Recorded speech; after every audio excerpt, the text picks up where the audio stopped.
رب زدنی علما والحقنی بالصالحین۔ اعوذ باللہ من الشیطان الرجیم، بسم اللہ الرحمن الرحیم۔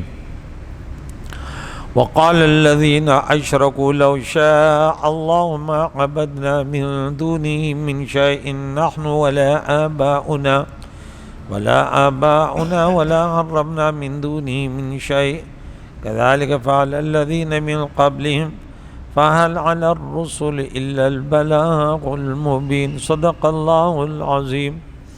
سورہ نحل کی 34 آیت مقدسہ ہو گئی۔ اس سے قبل رب کریم نے فرمایا کہ ان کی برائیوں کی وبال جو ہے وہ ان پر آ گئی، اور اس چیز نے ان کو گھیر لیا جس میں جن کا یہ مذاق اڑاتے تھے۔ وحاق بہم ما کانوا بہ یستہزئون۔ مزید فرمائے کہ مشرکین نے کہا، وقال الذین اشرکوا، جو نے شرک کا ان لوگوں نے کہا، لو شاء اللہ ما عبدنا من دونہ، اگر اللہ چاہتا تو ہم اللہ کے علاوہ عبادت نہ کرتے من شیء کسی چیز کی، نحن ہم، ولا آباؤنا ہمارے باپ دادا، ولا حرمنا من دونہ من شیء، اگر اللہ نہ چاہتا تو ہم اللہ کے حکم کے علاوہ کسی چیز کو حرام نہ کرتے۔ کذالک فعل الذین من قبلہم، اسی طرح کہا ان لوگوں نے جو ان سے پہلے تھے۔ اللہ فرماتے فَهَلْ عَلَى الرُّسُلِ إِلَّا الْبَلَاغُ الْمُبِينُ، پیغمبروں کے ذمہ تھے صرف اللہ کے پیغام کو صاف صاف پہنچا دینا ہی ہے بس۔ اب یہاں دیکھیں بہت سارے اعتراضات اور جوابات اور باطل عقائد۔ بہت سارے مسلمان کہتے ہیں ارے ہمارے نصیب میں نماز ہوگی تو پڑھ لیں گے۔ یہ کفریہ کلمات ہے۔ کیا ہے کہ یہ گناہ کیوں؟ بس ہمارے مقدر میں تھا۔ بھائی تمہیں مقدر کا کیا پتہ ہے؟ بھائی یہ الگ چیز ہے کہ ہر کام جو ہوتا ہے وہ اللہ کے ارادے میں ہوتا ہے، اللہ کی مشیت میں ہوتا ہے، اللہ کے قبضے میں ہوتا ہے، اللہ کی قدرت میں ہوتا ہے، اللہ کے اذن میں ہوتا ہے، وہ الگ مسئلہ ہے۔ لیکن تمہیں سے کیا سروکار؟ تمہیں منع کیا گیا ہے کہ اللہ کے سوا کسی کو نہ پوچھ، لا تعبدون الا اللہ، بات ختم۔ اب تو غلط کام بھی کرتے اور پھر کہتے ہیں اگر اللہ نہ چاہتا تو ہم نہ کرتے۔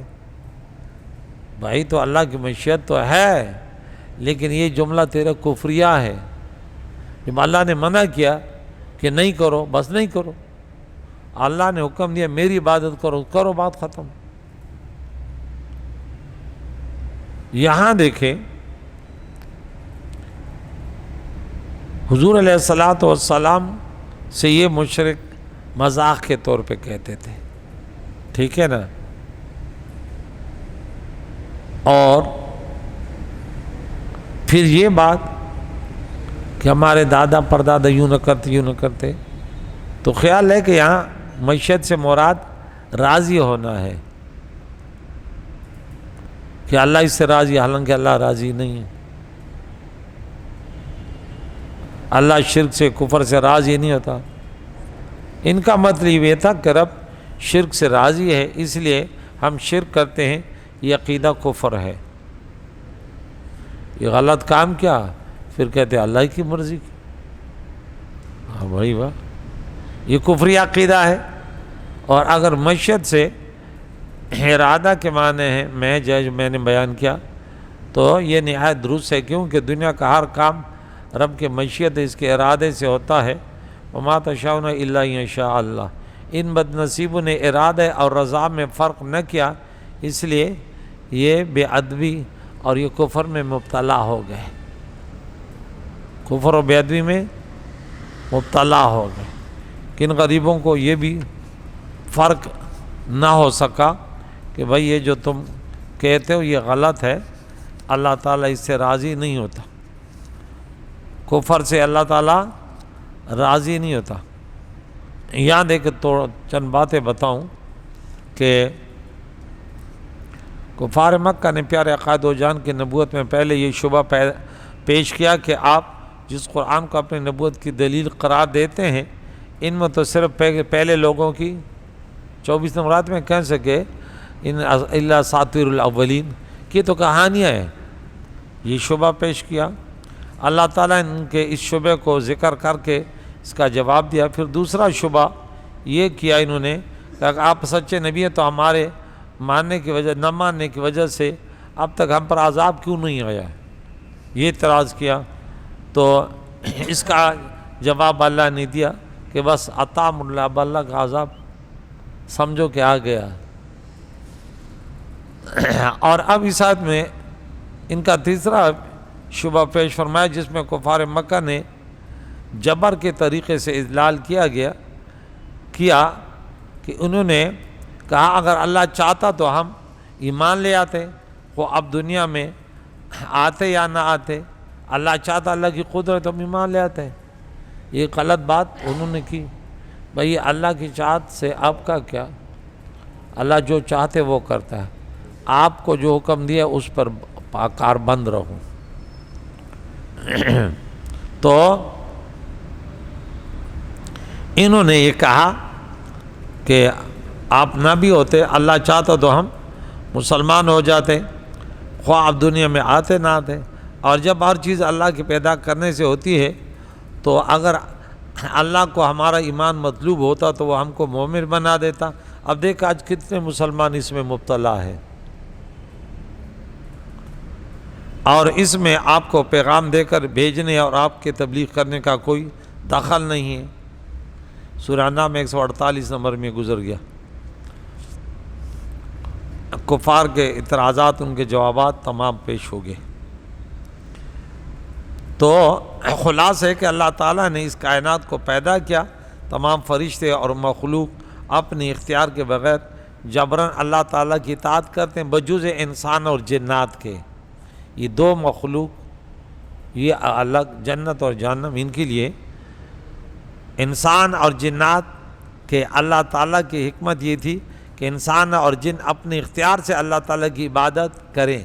اب فرشتوں میں اختیار نہیں ہے، بس وہ عبادت ہی کرتے ہیں۔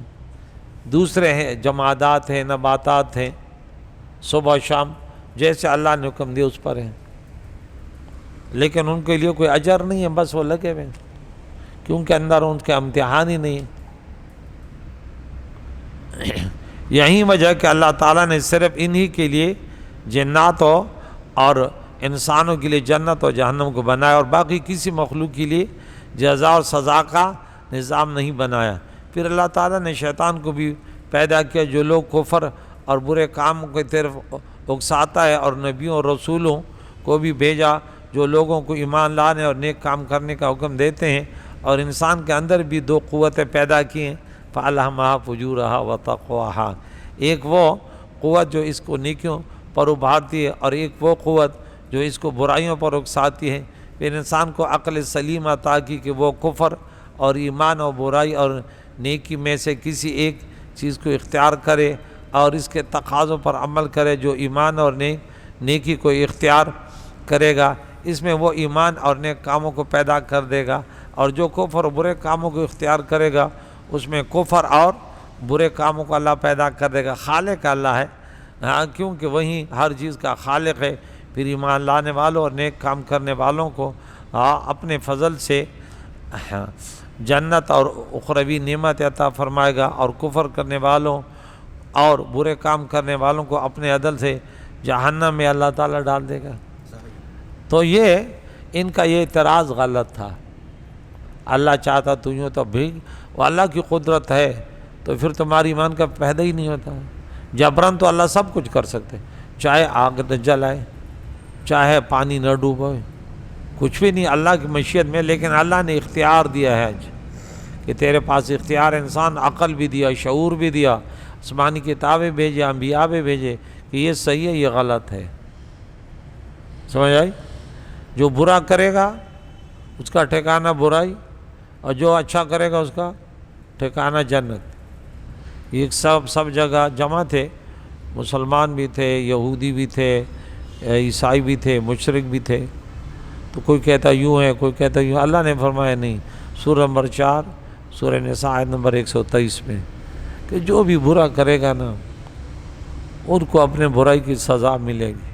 صحابہ اس سے بڑے بولے یا رسول اللہ اس کے بعد بھی کوئی امید ہے؟ تو حضور نے پھر بتایا یوں ہے یوں ہے یوں ہے. یہ تو اللہ کا قانون ہے کہ بھئی یہ نہیں ہے کہ انسان کو کھلی چھوٹ ہے، برائی کرے گا. یہ نہیں ہے کہ بس میں مسلمان ہوں تو مجھے چھوٹ مل گئی، میں تو شہزادہ ہوں تو مجھے چھوٹ ہے. میں نہیں. انبیاء علیہ السلام دنیا کے بہترین لوگ، انہیں بھی احکام کا پابند کیا. عملی نمونہ انہوں نے پیش کیا نا، تو ہم کون ہوتے ہیں؟ اور اللہ تعالیٰ نے سمجھانے کے لیے انسانوں کو ان سے کہا اگر تم یہ کام کرو گے تمہارے بھی اعمال ختم ہو جائیں گے. قانون ہے نا. تو یہ ان کے من گھڑت خیالات، ٹھیک ہے نا، کہ اس سے کیا قانون ملا کہ جو چیز اللہ نے حرام نہیں کی اس کو حرام ٹھہراؤ گے سزا پاؤ گے. جیسے کنویں کے مینڈک یہ چیز حرام، یہ چیز پر دلیل کیا ہے؟ من گڑت. تم قرآن حدیث سے ثابت کرو. یہ سالے صاحب کرتے حرام ہے، یہ فلاں ہے، تیرے کو کیا پتہ حرام ہے؟ دلیل کیا ہے؟ یہ اونٹ حرام ہے، یہ فلاں حرام ہے، یہ وہ سورہ مائدہ میں 103 نمبر آیت ہے وسیلہ اور حام و بحیرہ یہ حرام ہے. کیوں حرام ہے؟ اپنے طرف سے حرام قرار دے رہو. ایک چیز حرام ہے اس کو حلال ٹھہراؤ گے اور پھر وہ گے کہ اللہ نہیں، یہ اللہ کا حکم ہے. یہ حضور نے جو سورہ اعراف میں آیت نمبر 157 میں یہ نبی تم پر یہ حلال و حرام کرتا ہے کہ یہ حلال ہے یہ حرام ہے. بس یہ اختیارات صرف نبی کے پاس ہیں، دوسرے انسان کے پاس یہ اختیارات نہیں ہیں. حضور کہہ دیتے حرام حرام، حلال حلال، بس. ہم اگر بولیں حلال دلیل دیں گے، حرام دلیل دیں گے. تو یہ قانون یہاں پہ بیان ہوا. مشرکین کے خلاف شرک و کفر ہے اور پھر کہتے ہیں اللہ چاہتا ہے. اِنَّا لِلَّهِ وَلَقَدْ بَعَثْنَا. اب انبیاء صرف کھلی تبلیغ کرتے ہیں، ٹھیک ہے نا، وہ مجبور نہیں، وہ بتبلیغ کی حضور علیہ السلام نے یہ سیدھا راستہ ہے، ان کے فرائض پورے ہو گئے. بس جبراً کسی کے دل میں ایمان پیدا، یہ اللہ کی شان ہے. بس وَلَقَدْ بَعَثْنَا، بے شک ہم نے بھیجے تھے، ہم نے بھیجا فی کل امت رسولاً، ہر امت میں ہم نے ایک نبی بھیجا. ان اس بات کے لیے اعبدوا کہ تم عبادت کرو، اس بات کے لیے نبی بھیجا اللہ کی عبادت کرو. واجتنبوا الطاغوت، اور شیطان سے بچو. شیطان سے یعنی ایمان لا کر کہو کہ ایمان لانا یہ مقدم ہے، اس کے بعد عبادت ہے. حالت کفر میں عبادت قبول نہیں ہے. رمضان کے بارے میں ہم پڑھتے ہیں من صام رمضان ایمانا و احتسابا، ثواب کی نیت سے، اور حالت ایمان میں کوئی بھی عمل کرے ان کے لیے شرط ہے. ومنہم بعض، ان میں سے من وہ ہیں ہدی اللہ جن کو اللہ نے ہدایت دی، ان کے اچھے ارادوں سے اللہ نے ان کو ہدایت دی. ومنہم من حقت علیہ الضلالہ، ان میں سے بعض وہ ہیں جن پر گمراہی لازم ہوگی ان کے برے کردار، بری سوچوں سے. فسیروا فی الارض، بس چلو زمین میں، دیکھو کیسے تھا انجام جھٹلانے والوں کا. جھٹلانے والوں کا انجام کیسے تھا. یہاں یہ آیت، اس کی تفسیر کچھ اس میں مشکلات ہیں.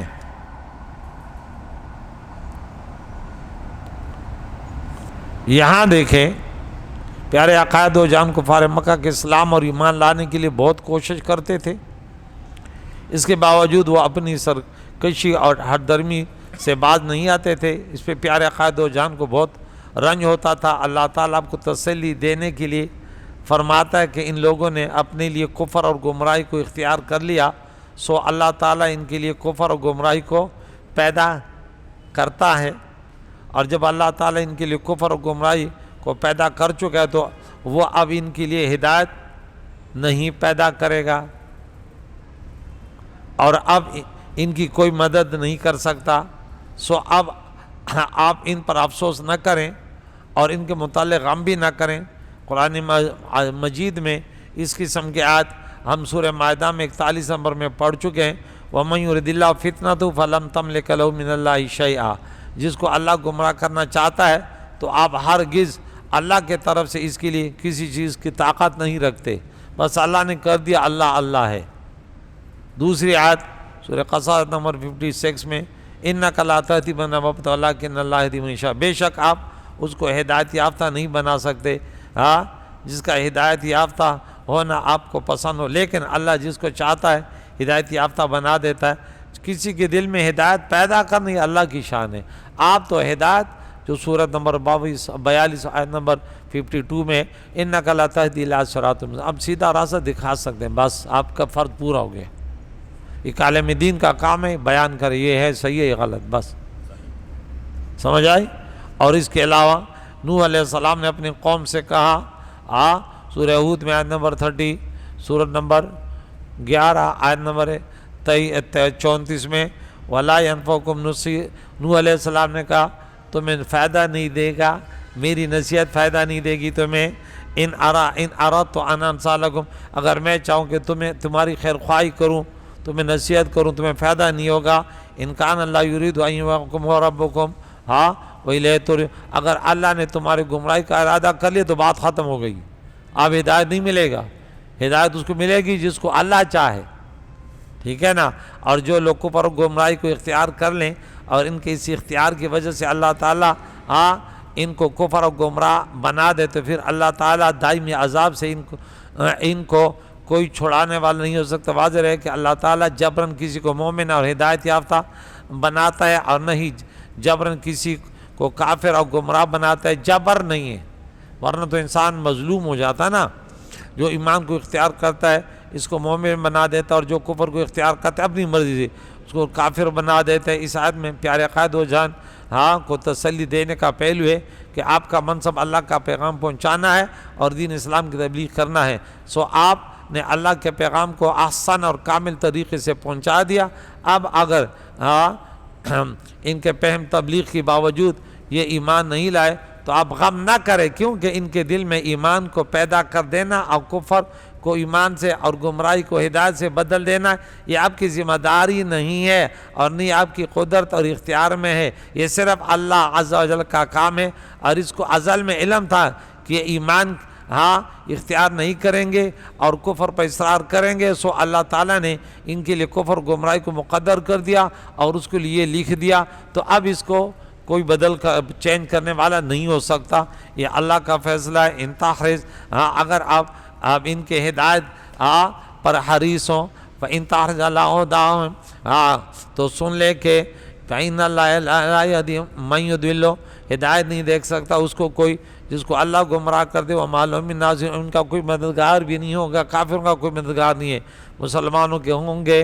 وَأَقْسَمُوا، انہوں نے قسمیں کھائی، باللہ جادن پکی پکی قسمیں اللہ کی، لَا يَبْعَثُ اللَّهُ مَن يَمُوتُ کہ اللہ ہرگز نہیں اٹھا پائے گا ان کو جو مر گئے، وہ تو ریزہ ہو جائے گا، ہوا میں اڑ گئے، طوفان میں ادھر، کیسے اللہ اس پر قدرت رکھتا ہے؟ انہوں نے قسمیں کھائی، بالا کیوں نہیں، اللہ زندہ فرمائے گا، وعدن علیہ حقا، اس پر وعدہ ہے اللہ کا پکا کہ انسان تیرے ذرے ذرے کو میں جمع کر کے صرف کن فیکون سے تو میں زندہ کروں گا حساب کتاب کے لیے۔ ولیکن اکثر الناس لا یعلمون، لیکن اکثر لوگ نہیں جانتے، لیبین لهم الذی، تاکہ اللہ واضح کر دے ان لوگوں کے لیے جنہوں نے شکوک ہے کہ یختلفون فی، جس میں انہوں نے اختلاف کیا کہ اللہ نہیں اٹھا سکتا، یہ قدرت نہیں سکتا، ولیعلم الذین کفروا، تاکہ وہ لوگ جان لے جنہوں نے کفر کیا کہ انہم کانوا کاذبین، کے دنیا میں جھوٹ بولتے تھے، آج اللہ نے زندہ کیا نا تمہارے ذروں کو، تمہارے اس کو کیسے دوبارہ زندہ کیا؟ انسان تو کہتا تھا اللہ نہیں اٹھا پائے گا، اب دیکھ لینا، اللہ فرماتی ہے ان کے لیے میں ظاہر کروں گا، پھر دیکھ لینا۔ انما قولنا، ہمارا تو صرف یہ فرمان لشن کسی چیز کے لیے، اذا اردنا، جب ہم اس کا ارادہ کرتے ہیں، ان یہ ہوتا ہے نقول ہم کہتے ہیں لہو سے کن فیکون، ہم تو کن فیکون سے جس چیز کا وجود اور تصور بھی نہ ہو اس کو وجود میں لاتے ہیں۔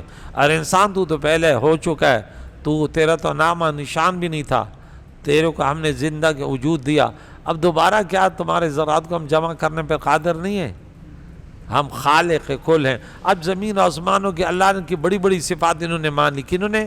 مشرکوں نے، لیکن بعض چیزوں سے منکر، تو اس لیے ان کے بعض چیزوں سے اللہ کی رضا حاصل نہیں ہوگی اور وہ جہنم سے بچ نہیں پائیں گے جب تک اللہ کا ہر حکم جو نبی کے ذریعے سے پہنچا اس میں نہ شک کرنا ہے۔ اللہ نے سورہ نساء میں 64 نمبر آیات میں یہ فیصلہ کیا، فَلَا وَرَبِّكَ لَا يُؤْمِنُونَ حَتَّى يُحَكِّمُوكَ فِي مَا شَجَرَ بَيْنَهُمْ ثُمَّ لَا يَجِدُوا فِي أَنفُسِهِمْ حَرَجًا مِّمَّا قَضَيْتَ وَيُسَلِّمُوا تَسْلِيمًا۔ تو تیرے رب کی قسم، یہ اس وقت تک ایمان والے نہیں ہو سکتے جب تک کہ آپ کے فیصلے کو دل و جان سے مان نہ لے، اس تیرے فیصلے کو ماننے کے باوجود کہ دلوں میں تنگی بھی نہ ہو۔